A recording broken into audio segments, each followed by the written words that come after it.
Definitely check with the link below. It's a link from FEMA to determine whether or not your house is in the flood zone. Hey y'all, it's Becky here from the Beckisphere, and welcome back to my channel. If you're new here, hi, my name is Becky, and on Tuesday and Thursday we talk about the climate here. The problems, yes, but the solutions, yes.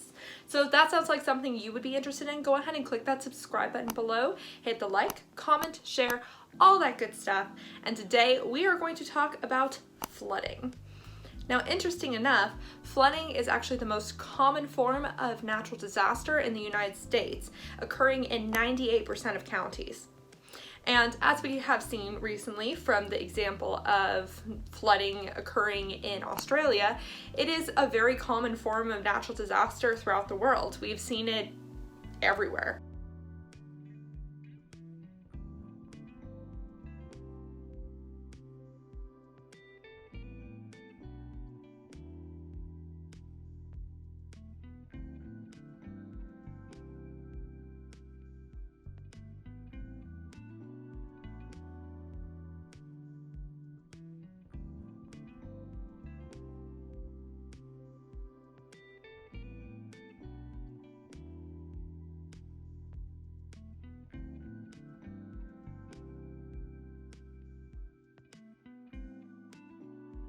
So it seems a little strange that flooding is less researched than hurricanes and wildfires, some other natural disasters that are being increased and exacerbated by climate change.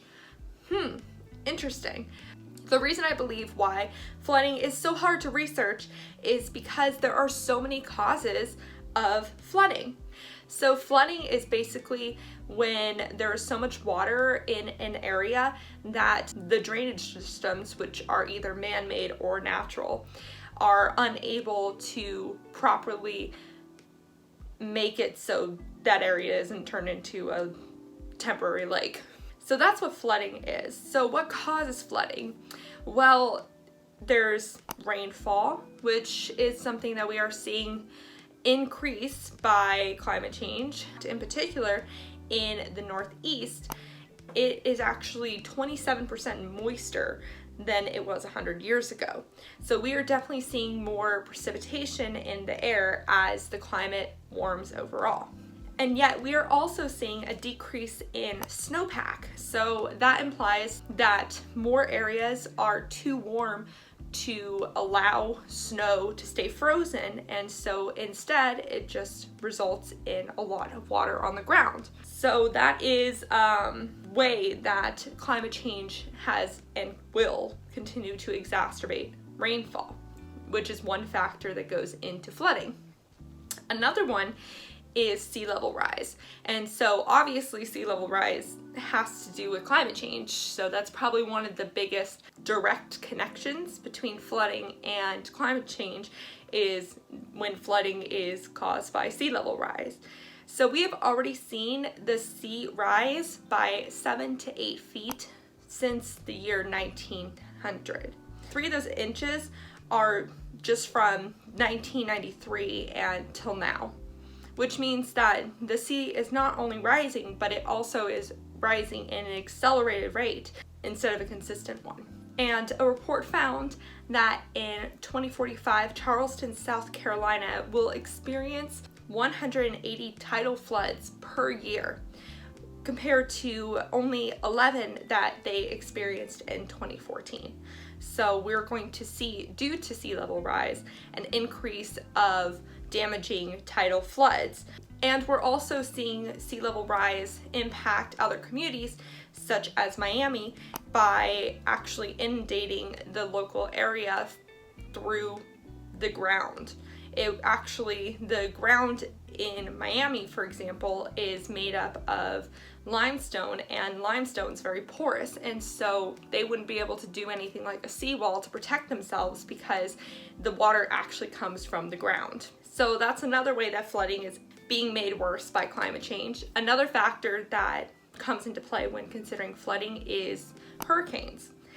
And while, of course, we have had hurricanes for a long time, as you We'll note from a video I did on hurricanes and climate change, which I will link above. Hurricanes are being made worse by climate change, by them being more intense. So we are seeing more Category 4 and Category 5 hurricanes than we used to, and we'll continue to see it increase a ton in this coming century. We're also seeing hurricanes be wetter. And not only does that impact areas that are directly hit by hurricanes, but that also then increases the amount of flooding that occurs in communities on the outside of the initial hurricane's path. The final factor in flooding is humans' inundation of an area, because naturally the closer you are to a natural waterway, natural beach area, or a river, if you infringe on the water's boundaries, then you are more likely to get flooded. And we're seeing infrastructure have a toll on the coastline and on riverbeds by building right along the waterway, causing erosion. So those are some factors that come into play that have to do with climate change. That last one, I mean, obviously the amount of infrastructure and building that we're creating emits fossil fuels, but it's just an example how it's a combination of humans indirectly and directly impacting the landscape, resulting in more floods. So despite floods being the most common form of natural disaster in the US and one of the most common forms of natural disasters worldwide, it is still a relatively under-talked about and under-researched issue. And one of the examples of it being a misunderstood issue is with the 100-year flood plan. So when you first hear that, you might think, oh, this is only going to happen once every 100 years, so it's very unlikely that that would happen to me. But people that are in the flood zone, in the 100-year flood zone, that means that there is a 1 in 4 chance that your house will be flooded within your 30-year mortgage. And moreover, most people don't even know that they're in the flood zone. In fact, in about half the states in the United States, it is not a requirement for sellers to tell potential homeowners that they are looking at a house in the flood zone. And even with that being said, if your house does get flooded, the average cost for the damages done to your property is about $25,000. That's a pretty penny for people that are not expecting them to even be in the flood zones. So one of my first recommendations is to definitely check with the link below. It's a link from FEMA to determine whether or not your house is in the flood zone, because floods not only cause infrastructure damage, but they also cause economic loss, loss of life, and local habitat loss. And it also increases the chance that your waterways will be polluted because of, the mixing of what is going on in the flood. So it actually can be quite harmful to be in the area of a flood. Now, that's not to say that everybody is able to pick up and move or necessarily choose their location. And because so many counties, again, 98% of counties experience flooding, it's not like there's very many places that will not flood. So that brings me into what is also needed. If you find that your house is in a flood zone area, then it is highly recommended that you do get flood insurance. Only 15% of homeowners in a flood zone in 2018 got flood insurance. So despite it being such a likely chance that you're going to experience flood damage in your history of homeownership, it's still very uncommon for people to get that flood insurance. And again, that stems from a lack of proper communication and disclosure on the parts of sellers and also just communities in general. And as for communities that are in the flood zone, it depends on your location on whether or not there's much that can be done. As I said before, not every area will be able to necessarily do something like create flood walls. Miami has tried to decrease the amount of flooding damage experienced by raising up buildings and streets. But as Sarah Miller in who wrote Heaven and High Water and All We Can Save explains, there's still expected to be a mass increase in sunny day flooding, which happens when water comes up through the ground caused by sea level rise. And so there's not much that they can do, even though by 2030 there will be about 45 days of sunny day flooding per year in Miami. And in 2045, there will be 240 days. So 2 out of 3 days in Miami will be flooded. So that brings me to another less appetizing but necessary adaptation that we will need to do in cases where flooding is caused by sea level rise or hurricane impact. It might just be a better choice to move. And the only way that some communities will be able to move is if they get federal and state government help, assistance to move out of the flood zone. So that is where policy really comes into play. And that is something that we have not been seeing that needs to happen.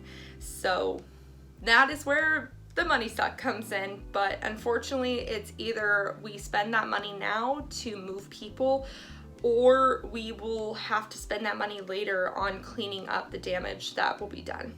If you properly explain to people that you are asking them to move to give nature space, they are usually relatively receptive to that. So people are willing to move if they're able to. So we have to just make it more able for them to do so. And with that, that's the tale of flooding and how climate change exacerbates flooding.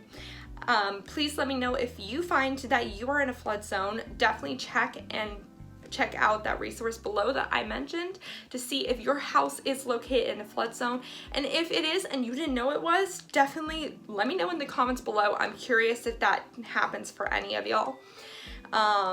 And next week we will be talking about natural gas, because natural, right?